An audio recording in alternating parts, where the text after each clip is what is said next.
Hello and welcome to another episode of Reading Dads.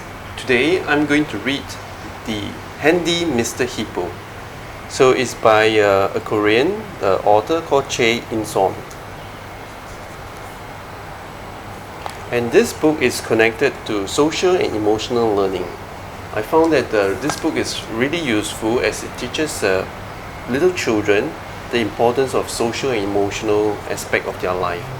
And as a corporate trainer and coach, I find that there has been a huge topic about learning EQ and things like that. And it's pretty hard to teach adults what EQ is about. And when we start from young learning how social and emotional intelligence is, it helps us do better as adults. And I certainly think that this book is very useful for adults as well. So let's begin. Mr. Hippo is a handy hippo. He fixes everything. I have no hot water. Can you come? Mr. Hippo says. I'll be right there. My refrigerator is not working. Okay, I'll fix that, Mr. Hippo says. Mr. Hippo is a happy hippo. Everyone likes him. He says, How are you? What can I do for you today? When he's done, he says, Bye, just give me a call when you need me again. One night, Mr. Hippo got a call. This is Hairy Giant, said the voice. Mr. Hippo was startled. The hairy giant was a mean giant. Come tomorrow morning, said the hairy giant. Nearly everything in my house is broken and needs to be fixed. Okay, I will come tomorrow morning, said the worried Mr. Hippo. When Mr. Hippo got to the giant's house, the hairy giant was mean and angry. You little hippopotamus! You are late! I can't do anything because of you. Let me see, said Mr. Hippo. The house was full of broken things. Mr. Hippo didn't know where to start. The first thing to be fixed was the hairy giant's shaver. The next thing to be fixed was the refrigerator. The giant was happy. He could use it again. Mr. Hippo fixed the washing machine, and the giant did his laundry.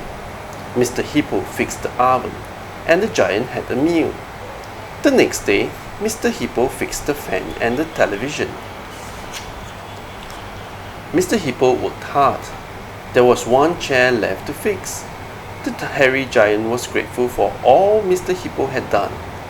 May I go home now? Said Mr. Hippo. Of course you may, said the giant. As Mr. Hippo walked away, the giant yelled, Wait! I have a question to ask. Why does everyone run away when they see me? Oh, that, said Mr. Hippo. I can fix that too. Just repeat after me. How are you?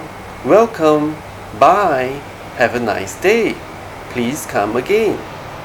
And you can see body language of humility. Mr. Hippo's friends were worried about Mr. Hippo, so they came to the giant's house. The giant greeted them with a big smile. How are you? Nice to meet you. Welcome. The animals were surprised. Mr. Hippo is very handy, they said. Look, he has even fixed the mean hairy giant. The giant laughed and said, Thanks for coming to my house. Please come inside. We'll have a party. And at the end of the page, there is a note by the hairy giant to Mr. Hippo. It says, Dear Mr. Hippo, I was a mean giant. Everyone ran away from me. You showed me how to use nice words. Now, I am not mean. I have a big smile. Everyone likes to come to my house. Thank you, Mr. Hippo. Have a nice day. Bye. Great. And thank you for spending time again with me to read this handy Mr. Hippo. And this is Reading Dads signing off, and see you in the next episode.